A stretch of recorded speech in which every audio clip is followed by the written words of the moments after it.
Hello third class, this is your second chapter, the painter's tutor. Painters जो paint करता है tutors बेटियाँ, painter की बेटियाँ. ओके, वोकेबलरी दे रखी है इसमें. Dilated, highly please. Dilated means होता है जो ज़्यादा खुश होता है. ठीक है. वेन, असफल होना. एक्सेसली प्राउड ऑफ, घमंड करना, ज़रूरत से ज़्यादा घमंड करना. Mockery, ridicule. रिडिक्यूल मीन्स होता है मजाक बनाना. abandon, forsaken. देने, टू रिफ्यूज़, टू एग्री, मना कर देना. ठीक है. किसी भी चीज़ में अपनी सहमति को कैंसिल कर देना. कंफर्टेड, कंसल्ट, सांत्वना देना, कंसल्ट करना.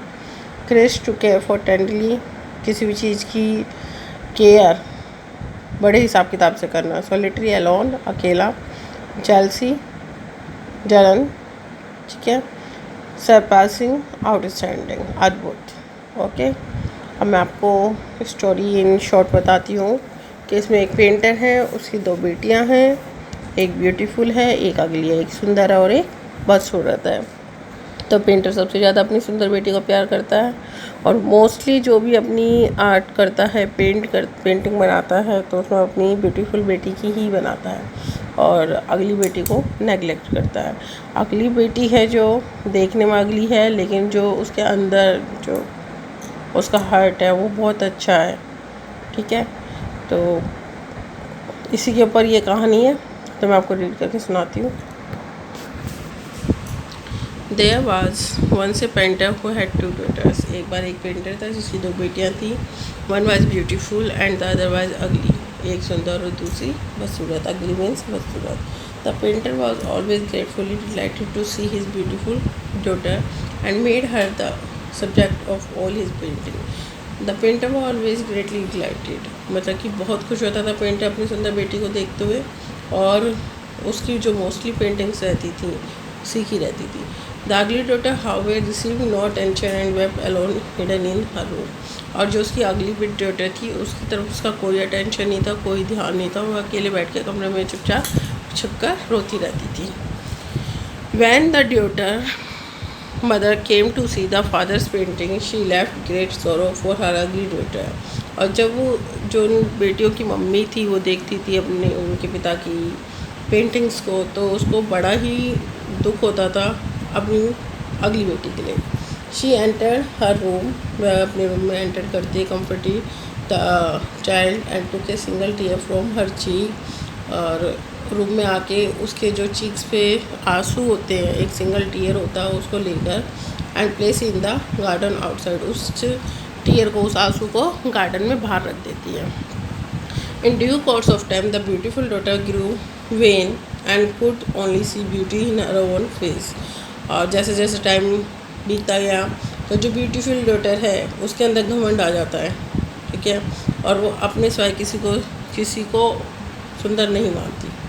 Even the painting bye her father, और जो उसके पिताजी उसकी पेंटिंग भी बनाते थे. वन क्रिश बाय हर, जो कि क्रिश बाय हर की तारीफ़ के लिए होती भी थी. नाउ सी इनकम्प्लीट, अब उसे क्या दिखाई देती थी, incomplete and A mockery of her true beauty. उसे क्या लगता था जैसे कि उसकी ब्यूटी का वो मजाक हो गया.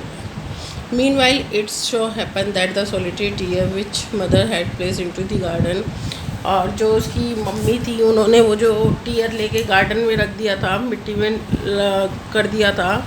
Produce a flower so beautiful and pregnant yet delicate that the ugly daughter found delight in her soul.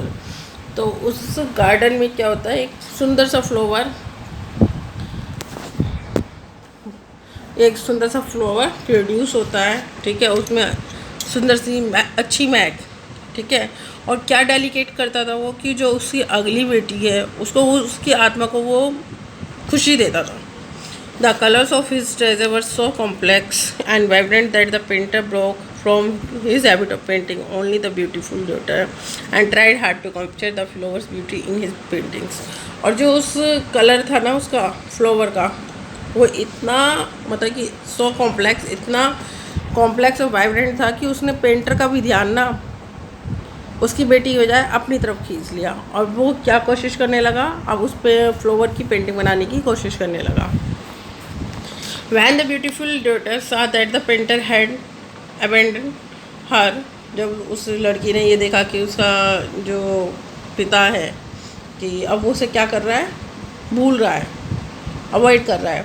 She cried not tears of sadness but of jealousy and anger. तो वो आंसुओं से रोई नहीं है, बल्कि उसको जलन होने लगी है और गुस्सा आने लगा है. Even she admire no beauty except her own, क्योंकि वह बर्दाश्त ही नहीं कर सकती थी उसके सिवाय किसी और चीज़ की खूबसूरती. यार she could not deny the splendid the quality of the rare flower.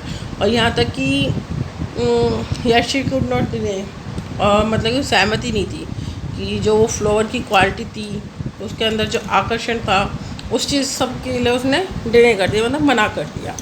Eight night when all were sleep, जब सो रहे थे, the beautiful daughter grabs the delicate and fragile flower and tore it petal by petal until nothing remained but a single thing stem.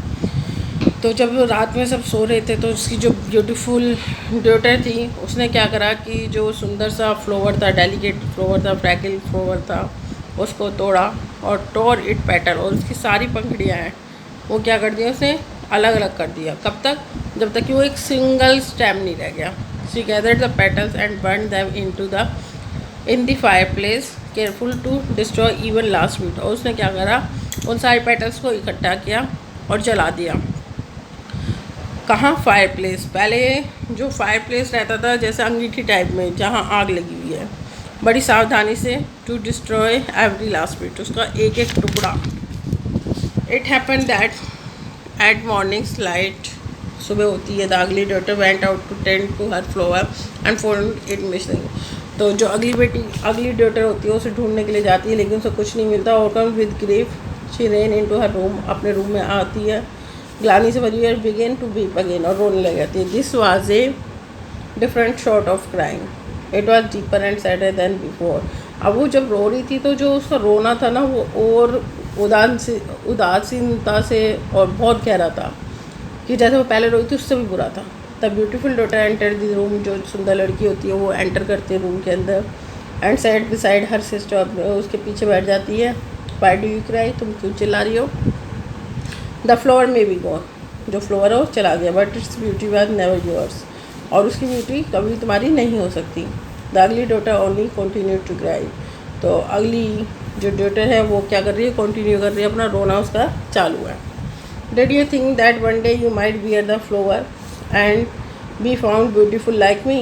क्या तुम ये सोच रही हो कि कभी तुम उस फ्लावर को पहनती, मतलब कि अपने बाल वगैरह में कहीं लगाती और तुम मेरी तरह सुंदर दिख जाती? फुलिश सिस्टर, बेवकूफ़ बहन. There is no comparison of your appearance with a flower. तुम्हारा कोई कंपैरिजन नहीं है, कोई तुलना नहीं है एक फूल के साथ. Your crying is for nothing, तुम तो बेकार में रो रही हो.